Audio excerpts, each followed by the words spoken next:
Excel শিটের মধ্যে আপনি যেই রোয়ে ক্লিক করবেন অটোমেটিক হাইলাইট হয়ে যাবে। তো এটা করার জন্য আপনাকে প্রথমে এটা সিলেক্ট করে নিতে হবে শিটটা, তারপরে চলে যেতে হবে কন্ডিশনাল অ্যান্ড ফরম্যাটিং। হ্যাঁ, কন্ডিশনাল ফরম্যাটিং, এখান থেকে নিউ রোল, তারপরে এখান থেকে যে সব থেকে নিচের অপশানটা আছে সেটা নিতে হবে। তারপরে এখান থেকে লিখতে হবে ইকুয়াল দিতে হবে, তারপরে সেল লিখতে হবে, তারপরে ফার্স্ট ব্র্যাকেট দিতে হবে।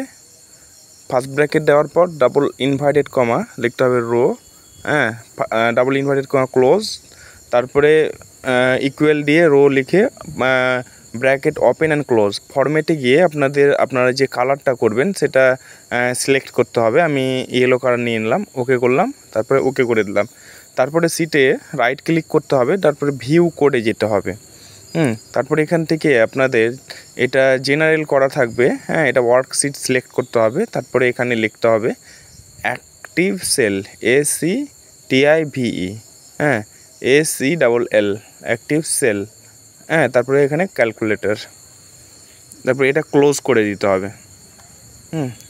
এটা ক্লোজ করে দেখবেন এটা অটোমেটিক যেই সেলে আপনি ক্লিক করবেন কাজ করবে।